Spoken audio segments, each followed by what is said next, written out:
Let's test your audio. For our audio test, we usually like to have our guests name 5 of something. So name 5 of your favorite farmer's market ingredients. Celtuce, green almonds, heirloom tomatoes, peaches, and apples. Love it. You sound great. Let's do it.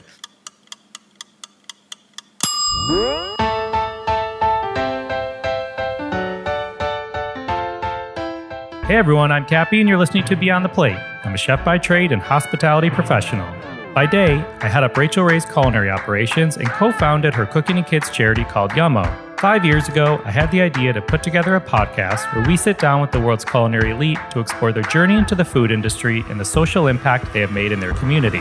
Hence, the name Beyond the Plate. If you're new to the pod, welcome. If you listened before, we're so glad you're back. We hope this episode inspires you to cook or, like the chefs we feature, make a difference in your community. And we're grateful to our partners who make this podcast a reality. With that,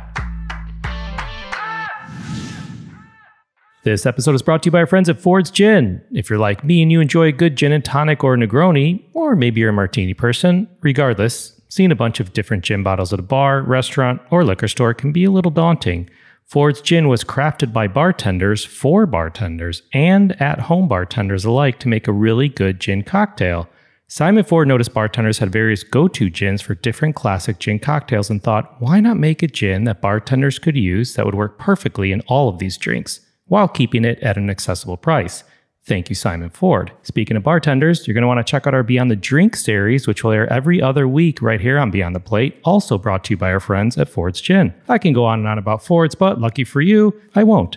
You can go to Season 6, Episode 12 of the podcast and hear an awesome bonus episode we did, if I do say so myself, with Simon Ford of Ford's Gin. By the way, our executive producer Ian's been listening in because when he hears the word gin, his ears start ringing. It's a hidden talent he has. What's up, Ian? Is that obvious, Cappy? Are your ears ringing? They always are ringing when you say gin, martini. And actually, true story, this weekend I went to get Ford's Gin, asked the guy at the store, and he said, that's good gin. It's right over there. So that made a good Saturday martini night. But, you know, we could talk about Ford's Gin all night, and I think we should actually get to the episode. All right, let's do that. But one more thing. One of the things we love about our partners, Ian, here at Beyond the Plate, as you know, is how they all give back. And Ford's does so within the bartending community. Makes sense. They've also supported events and fundraisers. So I mean it, they always have the bartending community in mind. To learn more about Ford's Gin, go to fordsgin.com and follow them on social media at Ford's Gin. Please drink responsibly. Ford's London Dry Gin, 45% ABV, Brown-Forman, Louisville, Kentucky. Ford's Gin is a registered trademark. Ford's Gin, we thank you. One more thing, we got some awesome Beyond the Plate merch. You can find a link in your podcast player or go to our website, beyondtheplatepodcast.com. Head on over and check out our hats, tees, hoodies, and more. Again, that's beyondtheplatepodcast.com. Enjoy this week's episode.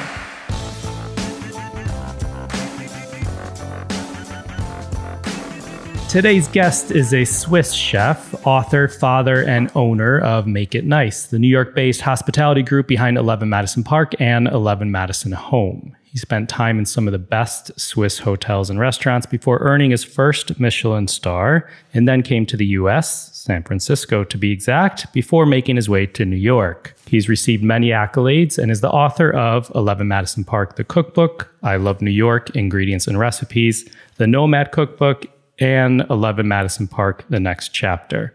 Please enjoy this episode as we go Beyond the Plate for our Season 8 premiere with a chef who once held the #1 spot on the world's 50 best restaurant list, Chef Daniel Humm. How are you, Andrew? Good to see you and to be with you today. Likewise. Thanks for being with us. We're excited to kick off a heck of a season coming everyone's way. By the way, congrats on 11 Madison Home. I was extremely excited merely minutes ago today to see that you're delivering nationwide and already put an order in. Oh, thank you. And on your 100,000 meals in Queensbridge through the 11 Madison truck, which we'll talk a little bit more about. All right, Chef. I don't know if this is a personal thing. I noticed for you, I don't know why maybe it is for me in some way, but I keep going back to this Instagram post of yours where you're walking down the street with your arms around your daughters and you're wearing that sweatshirt they gifted you that says "Too Big to Fail." And I want to know where they got it, but they got it in support of when you were reopening EMP during some uncertain times. And I just want to share that beginning of that caption.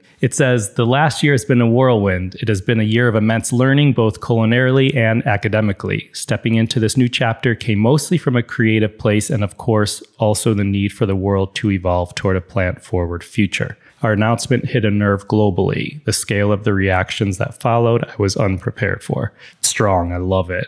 Tell me what that means to you, Too Big to Fail. Well, it was a really sweet gift of my daughters. And of course, in your kids' eyes, you can never fail. And that's a beautiful thing. And it is a sweater that they got at an art exhibition by Barbara Kruger. And it was really a comment, I think, on the financial system. So it wasn't about me, but in that moment, that felt really great. It was when, since the reopening of 11 Madison Park, going fully plant-based, a major shift. And, you know, we definitely have received our fair share of criticism. And it was sort of my daughter's gift to me after we got one of those. I mean, you have to carry a lot of weight on your shoulders, as many people do in their own way, but you make these like audacious, enormous business decisions, and you've made quite a few through probably in life in general, but EMP specifically. You weren't prepared for the reactions that followed for that recent one. What's that like for you? Like, how do you go into making a decision of that magnitude? What's your process? You're calling it a business decision, and I think that never crosses my mind. It is actually never really driven by that. It's really driven by what's in my heart and sort of where I want to use my time on and my creativity on. And we have this amazing platform and this amazing team of some of the most talented professionals. And during the pandemic, it became clear that while a lot of the food system is really challenged and we need to find new ways, it also became clear to me that my language is cooking and food. During the pandemic, I used that language to give back and to cook meals for people in need. And it was so powerful and so touching. And I was so happy. I was happier than I was in a long time. And when I received all these accolades of the stars and the number ones and all of this, it was some of my least happy time professionally because I was pulled in so many different directions and mostly away from my craft. And so during the pandemic, I was really reconnecting with the beauty of cooking and the power and what it can do. And so when we reopened, I just felt like the responsibility to use this platform and to use our gift of creating and be creative with food to push into a new direction and, you know, showing that some of our ideas of what luxury is or what fine dining is are quite old ideas. And you don't need to go very deep on your research to realize that things are changing dramatically and quickly. There is now meat and fish grown in laboratories. We have the fake meats of the world, and tons of money is getting poured into it. Scientists spending their lives on trying to find that answer. And for me, I just want to add our creativity to this as well. And hopefully, you know, if this is where we're going, let's try to make it as delicious and as magical and as beautiful as it can be. And having been doing this work now for a year and a half, and since we've been reopening, but even prior, so almost 3 years, I've been thinking about this and working with this. I can tell you that it is so liberating and so beautiful, and cooking with vegetables is the most incredible thing. And we're not missing out really on anything. And I'm grateful that I had the courage to make this decision. And looking back, I'm almost shocked that I was able to do it because our restaurant was well known for duck and lobster and foie gras and caviar, and not for vegetables. And of course, we've always worked with them, but that wasn't what we were known for. We on one hand, really left everything behind to go into this new chapter. I love that perspective. So when you hit that nerve globally, what's your reaction to that? Like, how do you handle those? I was going to say, how do you handle those challenges, but maybe you don't look at it as a challenge. I think I was completely naive. It wasn't such a big thing when I made the decision. It was just like, okay, the world is going that way. Maybe we need to find new ways. I believed that 11 Madison Park was in a unique position because I believe that we are selling an experience. We are not selling food on a plate necessarily. It's people come to us, they go see a Broadway show one night and one night they eat at 11 Madison Park. And so if it's truly about an experience, then does it really matter what is on the plate? If it's delicious and if it tells a story? My opinion was it didn't matter, and therefore this actually can work. If it can work for us, then maybe down the line it can work for others, because I think that the conversation and the feeling about value really needs to change. I think we're not valuing vegetables in the same way as we do proteins, and that is wrong. And I hope that that conversation can change and people start to understand that there's so much value in vegetables, and so therefore people are willing to pay for it. I thought a lot about the car industry. I thought about the Toyota Prius. And I thought about the Tesla. And I thought about, Toyota Prius was the first hybrid car that came out 25 years ago. Groundbreaking, way ahead of its time. And it's still around and it's incredible. But it's not the most sexy car. I don't think Toyota Prius could have changed the world like Tesla did. I think when Tesla came to be, it was about creating an amazing car that happens to be electric. I think it wasn't so much about only being electric. It was just like a contemporary car, of course, is electric. So it's like a contemporary restaurant is not using meat. It's just about being a great restaurant. And I think if we can change how we value things, then I think this can open a lot of doors that are really important. I had no idea, like the nerve you're talking about.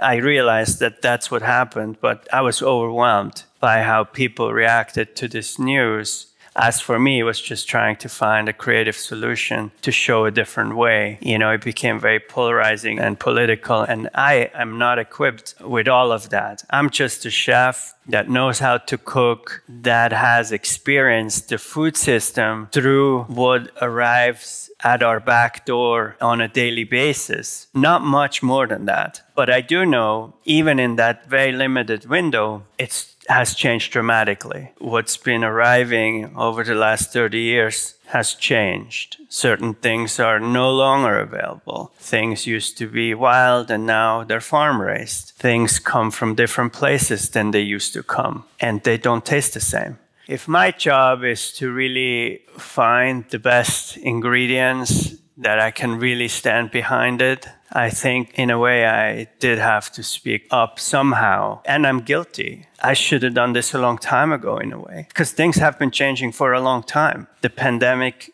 gave me this window of stepping back and think about my life and think about what makes me happy. I think using food as a language was one of those. I love that bond you must share with your daughters and how they see you and everything. What's the difference between Daniel Humm, the chef, and Daniel Humm, the dad? I think I am much more revered as a chef than I am as a dad.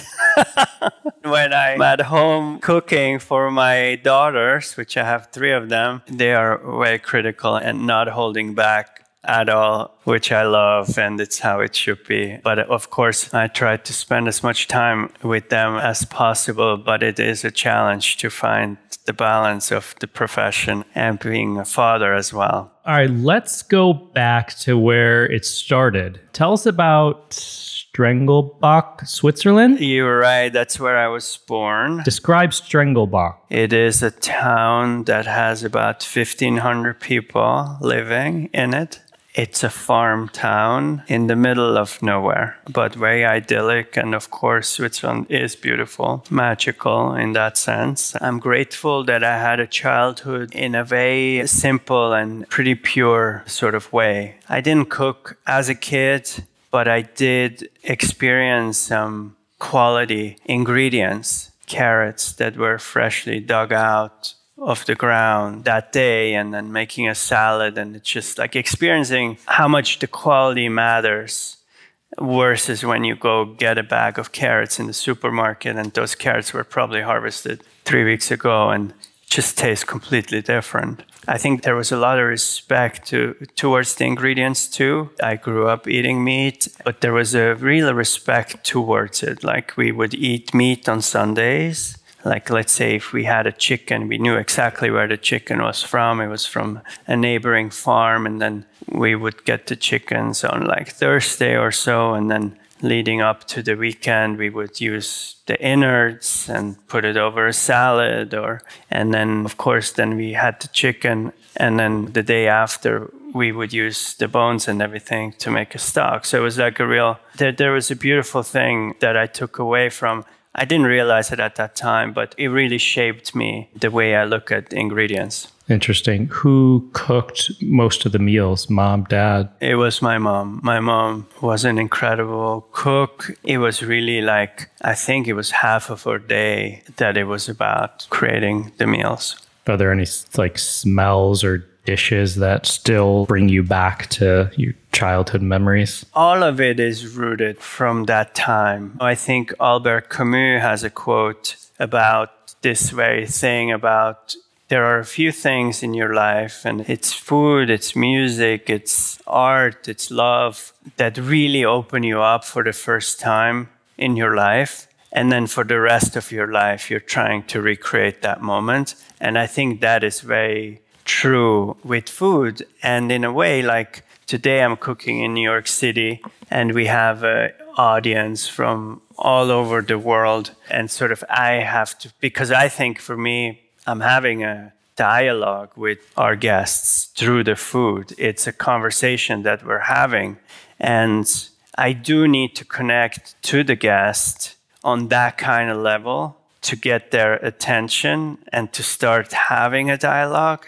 And what's interesting is that actually in most cultures, we're sharing similar flavor profiles of certain dishes. There is a similarity of the very comforting foods of many different cultures. For me, as we're presenting something more creative and something you might not have before, I think very much about how am I going to connect with you? Because I'm not going to connect with you with this creative thing that you can't really place anywhere. You're going to be like, oh, that's kind of interesting, but that's it. Like, I really want to touch you in your heart, so then you're really open to be present. Yeah, I love it. As a kid in this small town, what types of things did you do? Like, what were you up to? I was not a very enthusiastic student. There was a story in like my second grade where I was in art class and we all had to paint a house. And we got a certain size paper. I went up to the teacher and I said, well, the house I want to paint is not going to fit on this paper.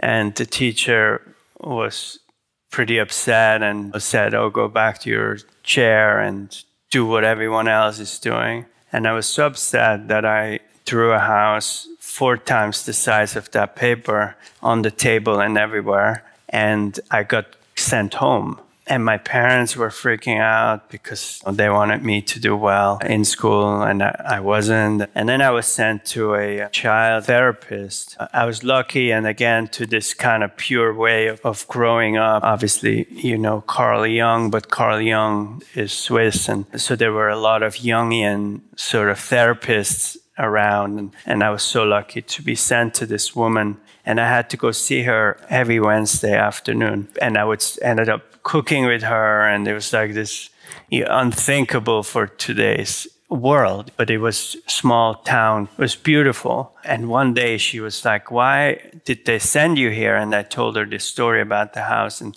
then she was upset. And we went to an art store and we bought like the biggest roll of paper and we rolled it onto the living room in the house. And I drew the biggest house I could think of. And she said, don't ever let anyone tell you that there isn't a bigger paper. And for me, that moment, I was like 11 or 12, and that was the first time I felt like the sky's the limit. Anything is possible. And then after I went to a Rudolf Steiner school, which is a Waldorf school here, and never really had any grades. And then I left school when I was 14 to pursue a career as a cyclist because I had a talent in sports. I was running cross country and I was running the national championship and I was doing really well. And eventually I wanted to ride a bike, and I really wanted to ride a bike because the bike would take me further away from home. And so I could explore all of Switzerland. And eventually I rode competitively. That's how I was able to leave school. And then I did that for a few years. How old were you when you started riding competitively? I mean, I started racing when I was like 11, 12, and then all the way till like 23. I moved away from home fairly when I was 14, in fact. Where'd you move? I moved to Zurich, which was like the city, the closest city. And where'd you live? I fell in love with this girl who was 4 years older than me.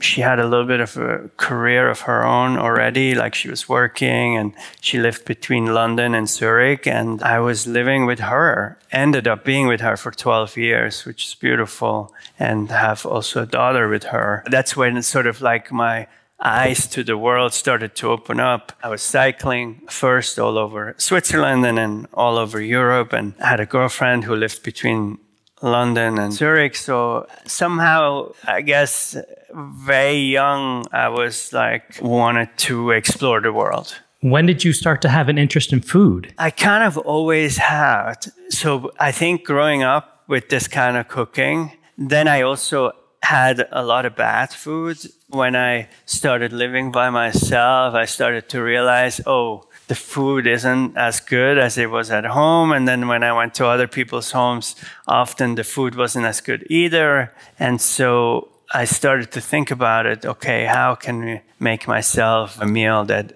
is enjoyable? And so I was always, when I was traveling, I was always about like, okay, if we're in London, what's the thing to have in London? And at that time, there wasn't much, I have to tell you about. In Italy or every region I would go to, I'm like, okay, what is this place famous for? And I want to have the best version of that. And so food was always so important. And of course, as an athlete, I was always hungry because I was riding the bike so much. And you didn't cook as like with your mom when you were a kid, or you did?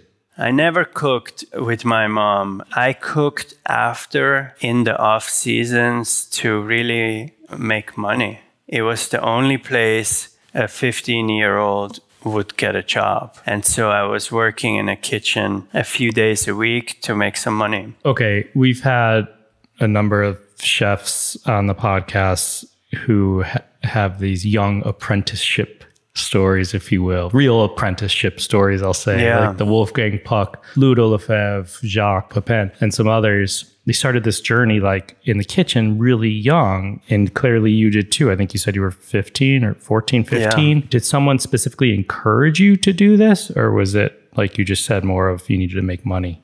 It was really out of necessity to make money. And in the beginning, I remember I was so lucky because I was working in this place where the chef was really enthusiastic about cycling. So somehow he really took me under his wing. And in the beginning, he's like, oh, let me show you how to butcher a chicken, or let me show you how to make a consommé. And I was like, it's totally fine. I'm like, it's like a waste of your time. Just, I can clean these potatoes or these carrots. But he was pretty persistent, and I did slowly fall in love with it. I slowly really started noticing a deep passion for it, and I'm immensely grateful. Is there a moment like you recall that you wanted to pursue it more, become a chef? There was one moment where I was traveling with my cycling team, and we were in the French part of Switzerland, and there was a restaurant that was quite well known. After like some weeks of racing, we would stop there, and we were invited to this dinner at this restaurant that had 3 Michelin stars at that time. We were invited as like the team, and we were sitting in the kitchen, and we had this meal. And I just remember all these chefs running around us with these white uniforms and the chef's hats. And I could really feel that it felt like a sport, like a team sport, and the attention to detail and the energy. And I was really, for the first time, I saw a kitchen like that. And it kind of made me think, oh, it's kind of like what we do. It's kind of like a sport. They're athletes. How old were you when you had that meal? I was like 18 years old. Yeah. And so you start to take it seriously. It was really like when I was 23, I had a really bad accident. It was an accident that I was in a coma for 9 days. It was a life-threatening crash. When I came out of it, it just became so clear to me that, number one, I wasn't good enough to be like one of the great cyclists in the world. It's dangerous. It was also kind of a dark time in cycling during that time. And I also didn't love it as much anymore. So then somehow I was like, wow, I think I should put my energy really into cooking. And then that's what I did. And I think leading up to it, like when I had this magical meal at 18 years old, I started to spend a little bit more time in the kitchen. So when I made that decision to put it all into it, I didn't start from scratch. At that time, I've already worked in kitchens for like 9 years. But then I was really willing to go all in, and I looked at it like an athlete. I was like, okay, these are the rankings. There's Michelin, there's the local papers, and these are the best chefs. And this is how you become one of the best chefs. And so I just started putting my head down and sort of started climbing this mountain. And so you keep working in kitchens, rise up in the rank, if you will. You earn your first Michelin star when you're 24 years old at Gasthaus zum Gupf in St. Gallen. Speaking about not being prepared, going plant-based, I wasn't prepared to the reaction. Receiving a Michelin star, I was by no means prepared at all. I mean, I just really started out, and I had no cuisine of my own, and I knew working hard was never an issue for me, so I put a lot of energy behind it. But I don't know if I had like a particular talent, or I definitely had no repertoire of my own dishes. It was so overwhelming. I definitely wasn't ready for it at all. Did you ever worry when you peak? I'm using loose air quotes here. So young or quickly, how you were going to maintain that standard? No, I didn't put so much weight into these rankings. I didn't feel like I was anywhere close to peaking. I mean, this was like a little moment of glory there. The next day you go back in the kitchen and it's not as glorious as, you don't really hold on to these things too much. I mean, no, I didn't feel that was a peak by no imagination. Man, I just had a story flash before my eyes of being in culinary school and a chef instructor coming into our class asking who made a certain dish. And I raised my hand and they said it was perfect. It was great. And everyone was cheering. And my chef instructor in the class said, "Get back on the line, Kaplan. You're only as good as your last dish." I'm like, damn it. The buzz went away quick. Yeah, that's it.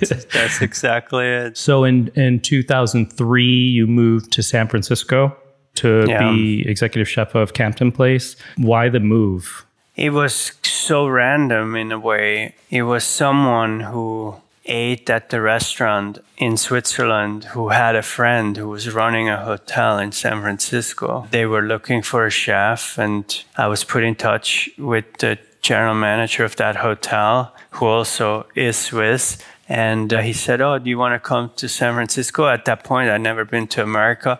I didn't think of America as like a culinary destination either. at that point, it wasn't on my radar at all. And then I said, probably not. But then he was very insistent. He eventually invited me to come over. And then, I arrived and he picked me up at the airport. And for 2 weeks, we went to Chez Panisse, the French Laundry, Napa Valley, Gary Denko's restaurant at that time. We went to the farmer's market, experienced the sourdough breads from San Francisco. My mind was blown away. How incredible this place is. Was there anyone in Switzerland where you were that was helping guide you or mentoring you through it? Or was it mainly this Swiss gentleman?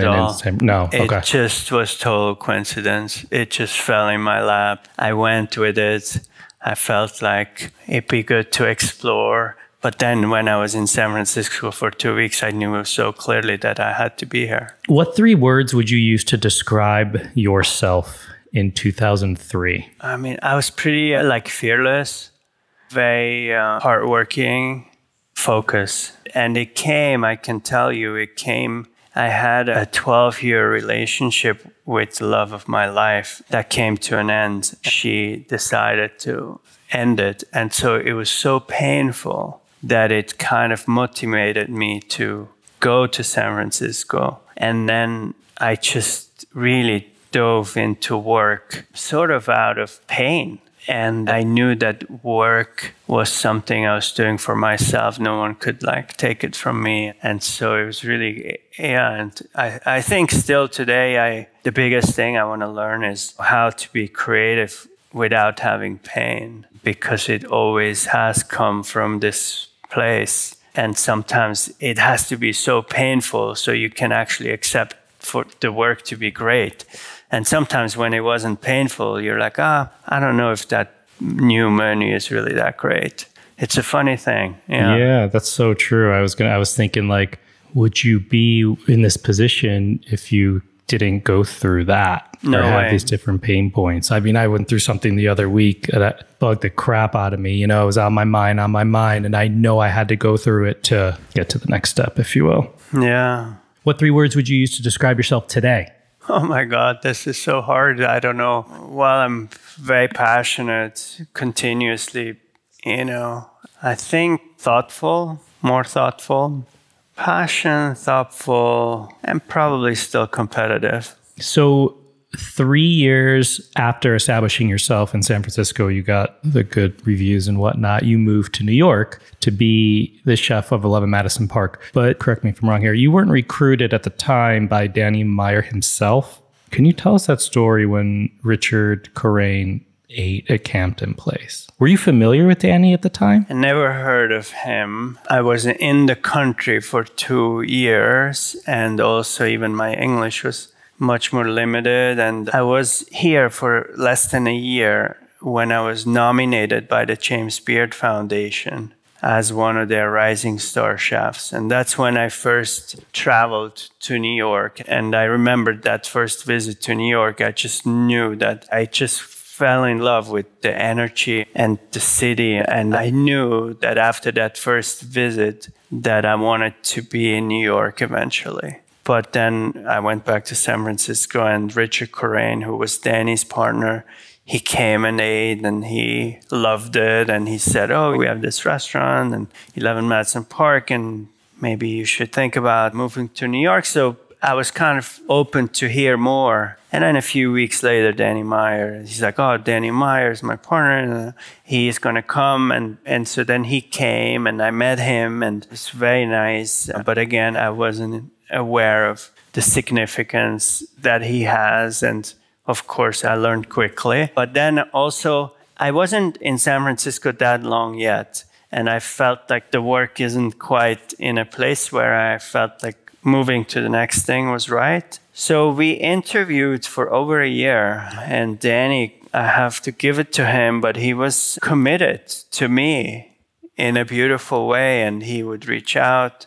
on a regular basis. He's like, how you doing? And eventually, after like a year, as well as he was interviewing me, I was also interviewing him because he said, oh, together we could do one of the great restaurants in the world. And I was visiting New York for a few times, and we looked at the restaurant, and you can feel it in the bones. And there's a lot of people out there who are telling you that they want to have the best restaurant in the world, but not understanding what it actually takes. And it also takes money to do it. And many of my friends have had bad experiences with some investor who is excited about restaurants for a minute and then the next minute not. And I really wanted to make sure I knew that this was a big, big step, because I saw chefs coming to New York like Ducasse, Robuchon, like big chefs who came to New York and failed and never really had a second chance. And so, not that I was anywhere on this level, but for me coming to New York, I knew that if you get it wrong in New York, it's over. You're not going to get a second chance.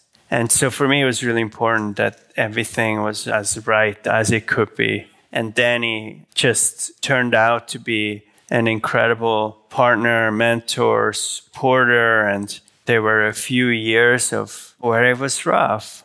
And business wasn't good, and we got negative feedback, because also the restaurant was meant to be like, it was a brasserie when it first opened. It was open 7 years by the time I arrived, and it was like a brasserie serving steak frites and seafood plateaus. And then when I was coming and started to change the menu, removing French fries from the menu, all that, there was a lot of complaint. But Danny was there in support all throughout. We also went into the financial crisis of like 2008 and 9, which was tough, but we stayed on course, and he stayed committed, which was essential to the story, how it all turned out. Was there any moment in those early days that you wanted to throw in the towel? Probably for the first 3 years, I thought I made the wrong decision. Because the restaurant was so big, it just felt so overwhelmingly big. And no one knew who I was. And it was very hard to hire talent. And New York City can be so overwhelming. The food that I was cooking wasn't the food I knew I could cook. But there were so many other parts of like running a business and managing. And it's quite culture shock coming from Switzerland, from like a 30-seat restaurant to like this place of 11 Madison Park. Maybe it wasn't 3 years, but maybe it was like a year and a half. I definitely had second thoughts if this was the right decision. 11 Madison Park goes on to receive countless awards and accolades, including everything from stars, 4 stars from the New York Times, multiple James Beard Foundation awards for yourself, outstanding chef, for outstanding restaurant in America, 3 Michelin stars, and the #1 spot on the world's 50 best restaurants list in 2017. I think you had mentioned when you were 24 and got that first Michelin star, it didn't mean much, but you weren't like chasing the accolades at that point. Not that you're chasing them now, but do awards and accolades mean a lot to you? They meant everything. They did. I knew it was such a powerful tool to motivate the team. What we're doing is like a complete team sport. And it was a clear measure of how good we are and where we're going. And it was very easy to sort of talk about it. And I walked into 11 Madison Park at the beginning and said, we're going to be the best restaurant in the world. And people would look at me like, this guy's insane. We didn't even really get the food to the right tables. I mean, we were so far away from any of it. But speaking these things out loud, and, they do somehow come to exist. I do believe in speaking things into existence. And I think awards are an easy sort of way. I always understood that these were sort of these carrots that we're chasing. And the best restaurant in the world, how can you be the best restaurant in the world? It's kind of a silly idea because there's so many great restaurants in the world. But, it was this sort of game that we were part of and were playing. And we learned the rules and we learned how we can win it. And so, it became everything. It became absolutely everything. Every morning I got up in the morning with the goal of having 3 stars, with the goal of being the best in the world. That's what we were after, for sure. Regarding the world's 50 best, you start your first time on the list, you're number 50. And around 7 years later, you make it to number 1. What do you focus on to get to number 1? Even though that list isn't everything, it was everything for us. But even so, there's restaurants outside of that list that are incredible and arguably even better. But what it does do, that competitive mindset and that trying to get to the next level, it does improve the restaurant. Our restaurant improved dramatically over these 7 years. Part of it is also the restaurant is sort of kind of changing what the role of the restaurant is. In the beginning, it was like a New York City restaurant that like people from Credit Suisse or businessmen would come have dinner, and then eventually became an international destination. And so your program kind of has to change what that is. It's a different restaurant for someone who eats there once a year versus someone who comes every lunch or every dinner. So the restaurant changed a lot over these years, and it became more a longer meal also. It was more about telling a story. In the beginning, we're kind of like more of a traditional fine dining restaurant. Eventually, we felt like we're in New York City, so the meal has to tell a New York story. So we started researching. I wrote a book called I Love New York and started researching the history of New York food culture and sort of what traditions were brought here and then what traditions were created here and how they evolved. And that was really interesting. But we're doing egg creams tableside, and we're doing deli courses and smoked fishes and all this stuff. So mentoring cooks and staff, I take it, is probably pretty important for you. Yeah, we had an amazing run of a lot of people who were together for a long time. I had an amazing partner who was running the front of the house, Will, and we were working together. He sort of started like a year later after I did at 11 Madison Park, because I realized I needed to have a counterpart because I'm very kitchen focused. And so he was very dining room focused. Together, we were very powerful in like sort of both very competitive, and we both wanted to win. We were on this amazing ride together for 10 years that then also we probably had 40, 50 people who were with us for a long, long, long time. I mean, like decade. I love seeing people who worked in your kitchen that go on, you probably don't love it at first, but eventually love it, that leave and go on to do great things. I feel like you didn't have your style of cooking, as you were saying, when you were 24, earning this star. And obviously you've come to establish your style of cooking. But whether it's like the Lee Woolens of the world or the James Kents or whomever, I love going to these places. Whether I know the person worked at EMP and I could see these commonalities, or if I didn't know they worked there and then later learn, I'm like, yeah, I could tell because this or that. And there's a number of chefs that you can tell, but not hundreds, I don't think. Like, you could tell when someone worked with Jean-Georges. Like there's those ingredients and things like that. Anyhow, it's pretty cool. It makes me so proud to see people who have the people you just mentioned, and the list goes on. There's quite a few who worked with us for an extended time, who were a great part of the team and then eventually moved on and have done incredible things. And it makes me so proud to see them evolve. And at first, they're probably a little closer to what I'm doing, and eventually they grow into their own. It makes me so proud to see people who have worked with us, who have taken some great lessons and have made them to their own success. So it's a beautiful thing, and mentorship in that way, it's something that makes you proud. Yeah, it can't be easy to mentor Lee Woolen. I'm just kidding.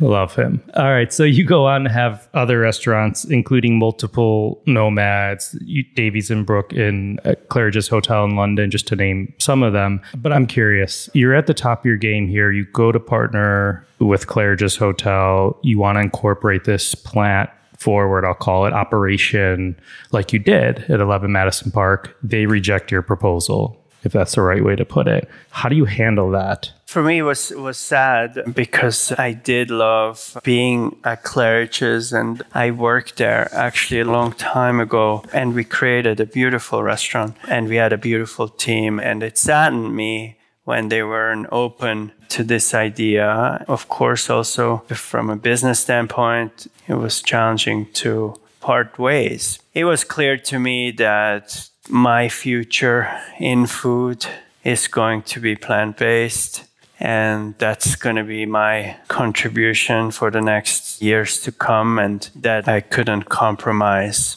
on it. So it was sad, and I feel like they missed an incredible opportunity. I was short-sighted, I think. We left in good terms, and definitely a little sad, but I stand by the decision, and it was the right thing to do. Yeah, good for you. We talked about your creativity. Obviously, you're incredibly creative. 2 questions here. Where do you find inspiration, and who inspires you? You know, I'm very drawn to art. My whole life, art has... as I go through the world, I do pay attention to the food of the world and of regions, but I probably pay even more attention of artists and museums. And when I was very young, I was brought to l'Orangerie in Paris, and that's where they have the Monet water lilies. And I think I was 10 years old, and my parents brought me there, and it's these 2 oval spaces that sort of wrap you in these water lilies. And it's a museum that actually Monet was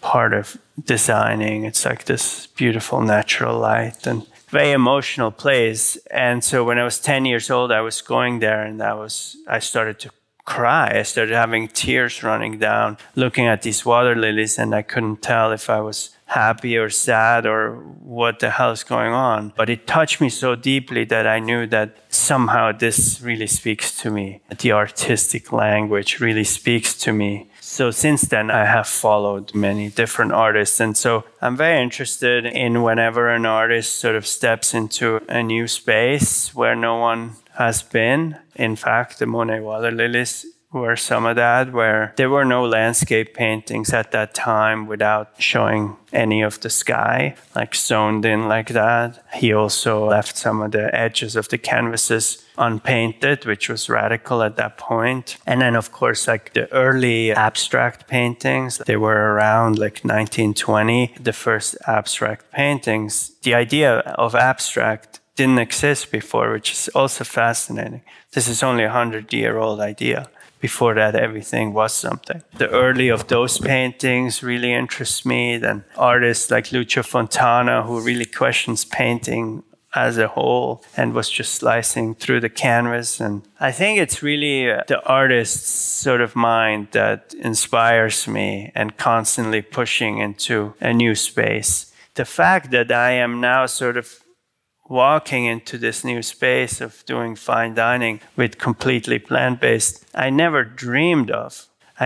This is something you can't really plan. It really just, that opportunity just opened itself up somehow in a beautiful way. But in art, these are the very moment that interests me. And I think this is the closest example in art is Philip Guston. Philip Guston was a figurative painter, then started painting abstract expressionism. He became one of the leaders of this movement. It took about 20 years to prove to the world that this movement of abstract expressionism is a real thing and something worth looking at. Because for the many, many years, it was just like talked down to. It was also a movement that really started in New York. So it took years and years and years to prove to the art critics that this was a real thing. And the moment sort of when the world started saying, okay, this is legit, this is the next great movement, Philip Guston, one of the leaders, he started painting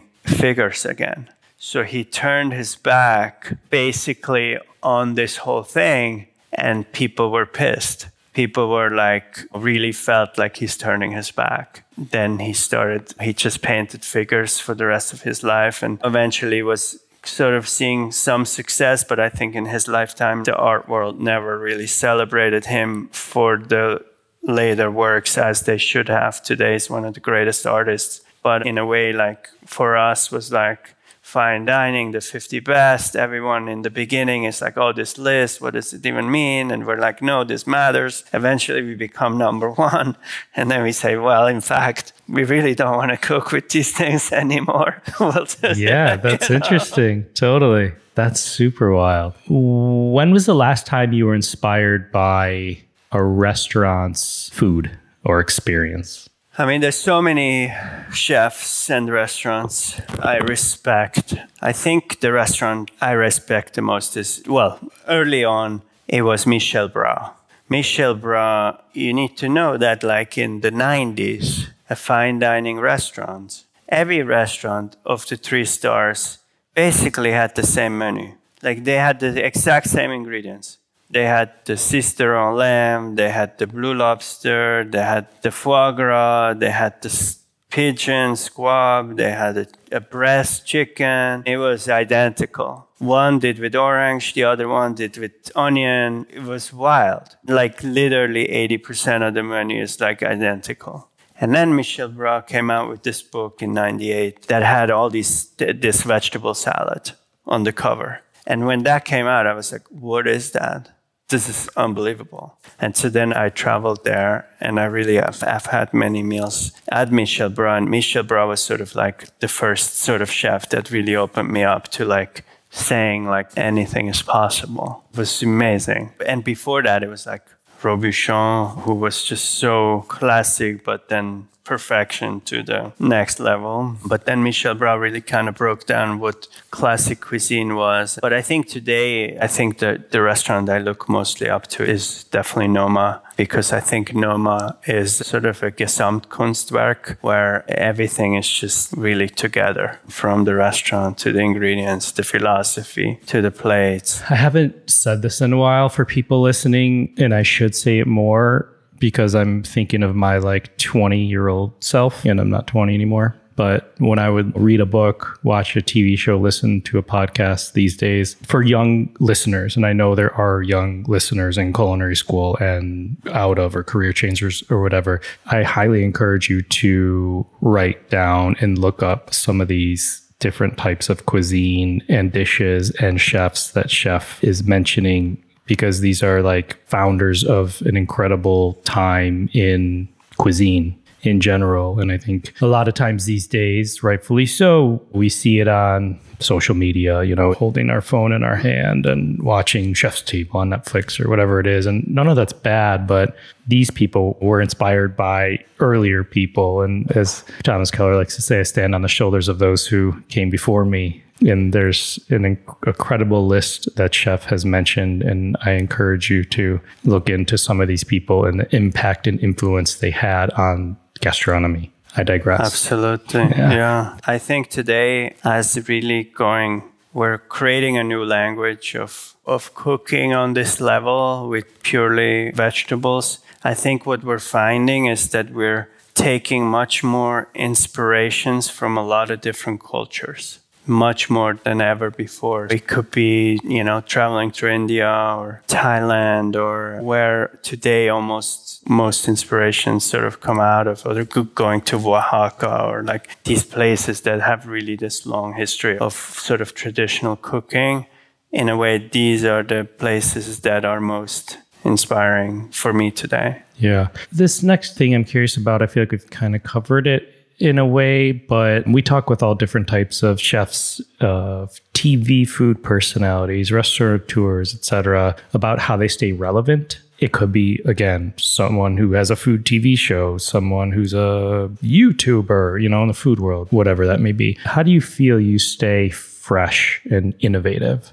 I just feel so blessed that today I'm in this place where I have had all this success, and today I have one restaurant, one of the most beautiful restaurants in the world. It's my life's work, and it's my passion, and I love cooking and food more than ever before. So I just feel so grateful that I get to do what truly is in my heart. I don't think so much about staying relevant. I'm just blessed that I got to do what is my love and what's in my heart. And I feel like we have a lot to say, and food is the language we say it through. And food is so central to so many issues we have in the world. Of like, it started with food insecurity during COVID, where I really put my energy behind it, and we cooked over 1 million meals out of 11 Madison Park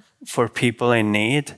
Changed my life. Connecting with people in that way through food is it's just a very powerful thing. Now, cooking plant-based and sort of opening up that conversation, it's just so interesting. I am not afraid, and fearless was always my thing. When I moved to America with 2 suitcases, I believe that everything comes from within. Louise Bourgeois, another artist that I admire, she has the spider is very central in her work, and she calls the spider the mother. And she talks about how the spider creates these beautiful webs with this beautiful silk. And when something happens to the spider web, the spider goes back and just tirelessly fixes it and makes it beautiful again. And everything from within. When you realize that everything comes from within and that is your power, then I don't think you need to really think about being relevant, because you're just satisfied by the work. Yeah, I love that. You just hit upon some of the work you did during the pandemic to feed people in need, which is a perfect segue into talking about social impact. I think our podcast celebrates social impact with every guest, because I truly believe in one of the main reasons we started this podcast was to showcase and shine a light on what chefs do in their community beyond a plate you get in their restaurant. Learning how they do it truthfully keeps me inspired personally, whether it's Rick Bayless or Alice Waters or Andrew Zimmern or Brooke Williamson, whomever it is, they all have their own way. You are a co-founder of Rethink Food. I'm extremely fond of this organization, and you've said your work with Rethink Food to feed food insecure New Yorkers during the pandemic made you see your responsibility in even more powerful light. Food was and always will be our language to create change. Why was this such a priority for you? I think I was lucky. Like, Rethink was started by Matt Joswiak, who was one of our chefs. And we talked a lot about parts of ingredients that we weren't using. For example, the stems of a broccoli. We only use the rosettes, and then the stems, we make like family with it. But then there's only so much family staff meal you need. And so there is waste in every restaurant, in every kitchen. We thought we would take what's really his idea to start this non-for-profit organization and ask me to join, and using foods from other restaurants to then cook meals for people in need, which was, incredible. And so I was lucky that I was so tapped into what it means, what food insecurity means. When the city shut down because of COVID, overnight, the restaurants shut down. I was tapped into that information that now, the soup kitchens are now no longer receiving products from restaurants. Also, the food insecurity, and this is a number that's shocking, but New York City has 8 million people who live here, and there's 1 million of them are food insecure. That's not homeless people. These are people with jobs, 2 jobs, 3 jobs. They don't know how to get food on the table on a regular basis. And so the 1 million out of 8 jumped to 2 million within 3 weeks, beginning of COVID. Yeah, that's just New York City we're talking about. It's 25%. Yeah, it's crazy. And so these are shocking numbers. And so because I was just hearing these numbers, I just felt like I had no choice. We have this kitchen. We also get information from the farmers. Now they're sitting on a lot of food. The food gets wasted. So I just decided to turn 11 Madison Park into a commissary kitchen to cook for people in need. What was incredible to see is that doing this work in a professional kitchen with professional chefs, I realized how efficient we were. So efficient. We could make delicious meals at low cost. it was very powerful. We were cooking at the height, we're cooking 7,000, 8,000 meals a day. Just like unbelievable. Like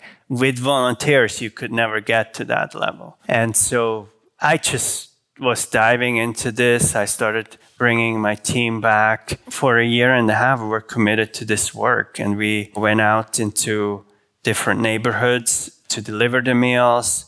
I felt guilty because I felt like I didn't know a lot of New York. I felt guilty that I've been here for almost 20 years and wasn't aware really of it. We then also got other restaurants involved. We sort of evolved what Rethink is and what it is today. It's like every restaurant has the opportunity to get involved. We created Rethink Certified, so to make it possible for every restaurant to play a big part of it. We have enough food in New York City to feed everyone. That's not the problem. The problem is that we're wasting a lot and we're not communicating. So I'm really, really beyond proud of what Rethink has been able to do. For 11 Madison Park, I knew that when we reopen, we will have to continue this work in a big way. We decided that we would continue to cook meals, obviously not 8,000 a day, but today we cook 500 meals every single day. We have a truck that is operated by the team of 11 Madison Park. So anyone who works on our team is rotating through the schedule of working on the truck or working in the kitchen. Because for me, this experience was so powerful that I want to share this as a benefit to everyone. I struggled for my whole life with the idea of cooking just for the 1%ers and obsessing over an ingredient for weeks in a city where some people have no food. So I really wanted to find that balance. I said 11 Madison Park has to continue to do this work. So every single day we are giving away 500 meals for free, and it's completely funded by our customers who come every day. We just take it out of their meal price to do this work. So I'm really proud of this, and we have been able to create this sort of circular infrastructure economy while we get to create beauty and these magical moments for people who are fortunate to afford it, but also using that for people who are less fortunate and also spreading love in that way. So that's been a beautiful thing, life-changing thing. We just celebrated 100,000 meals since the reopening in the neighborhood. We're there every day. We've been embraced. People come up to me and say, "You changed our lives," because, you know, if you're a family of 4 and you get 4 meals every day for free, that money that you would have spent for eating, now you can use for something else, for your kids' education, toys, school material, whatever. It's been an amazing thing. And I think we just scratched the surface, because food insecurity is obviously one thing. We can touch these neighborhoods through food in deeper ways, with like community gardens, with education, with job opportunities, with what's available in the supermarkets. I mean, there are 10,000 people living in Queensbridge. It's the largest housing project in America. It's 20 minutes from here. The supermarket has like a 4 by 4 feet vegetable section, but there's an entire aisle on cake glazings. It's unacceptable.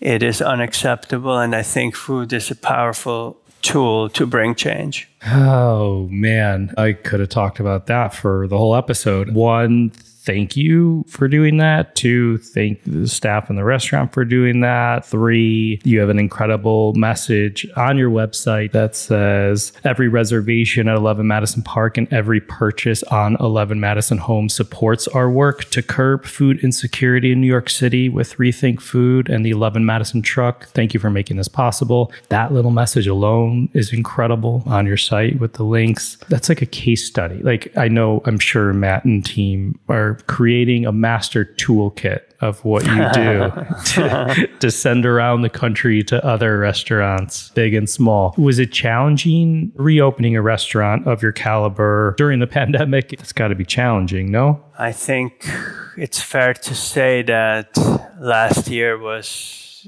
the most challenging time our industry has faced. Of course, it's been really hard, and I think we had to dig really deep to a place that was uncomfortable, to a place that I didn't really ever thought I had to dig to. But this was the only way. There was really no other choice, because we're talking about all these amazing things and we're doing good and we're doing plant-based, but also it's our livelihood. It is our livelihood. And if this restaurant isn't full, we don't have a job. There's 250 people working there, and we all rely on this job. And so we really had no choice than to dig deep, because it's our life. Yeah, it clearly had an impact on you. And I'm sure you learned a lot about yourself through that work with Rethink as you started to do it. But I think it's incredible that your staff rotates through the truck in different areas of this. How have they been as you've instilled that, if you will? It must be rewarding for them too, yeah?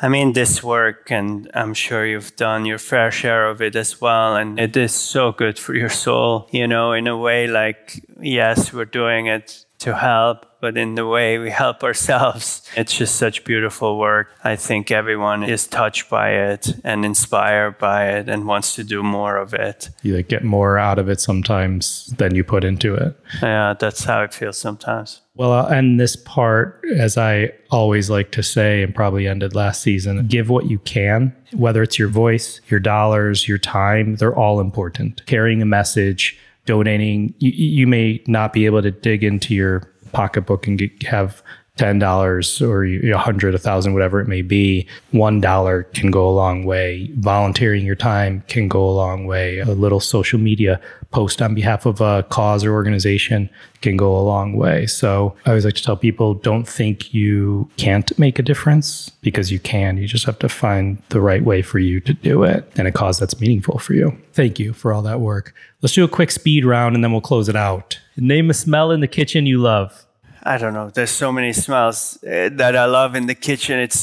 That was such a scary thing about COVID, losing your smell, because your smell is literally everything as a chef. Yeah, walking through the kitchen, it's like really, you would be blind if you couldn't smell. I don't know. I just love the smells in the kitchen. In general. Okay.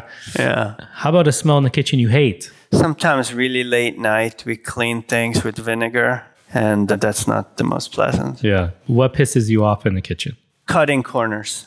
I think cutting corners, also when not admitting, like when you make a mistake, but you're trying to cover it up. It's okay to make a mistake, but I think it's important to own up to it. We can't cut corners. What makes you happy in the kitchen? Really the team and the friendships that I have been able to foster through the team. You seem to take a strong stand for what you believe in, and I admire you for that. What you've accomplished is extraordinary. Is there anything you still want to accomplish that you haven't? I think we're really in the middle of it. We're like in the middle of climbing this mountain that is massive, and I do want to be able to make plant-based food widely accepted as a luxury, as a delicious thing, as just so like really change how people view eating plant-based, and really making people aware of how expensive and how beautiful it is. I think we're really in the middle of this work, by no means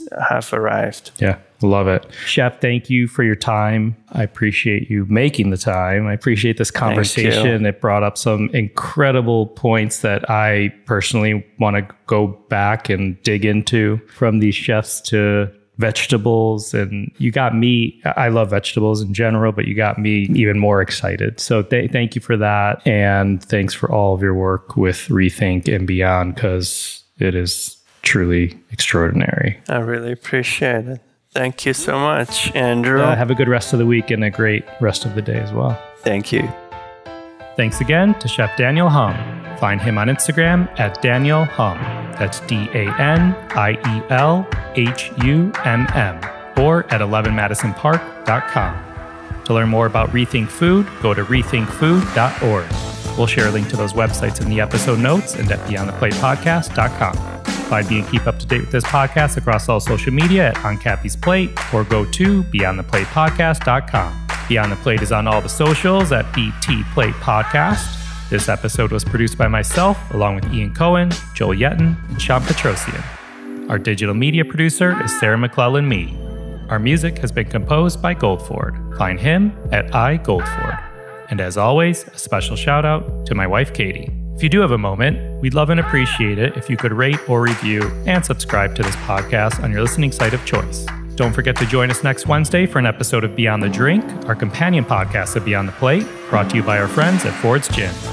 Thank you for listening to Beyond the Plate. I'm Cappy, and remember, there are never too many cooks in the kitchen.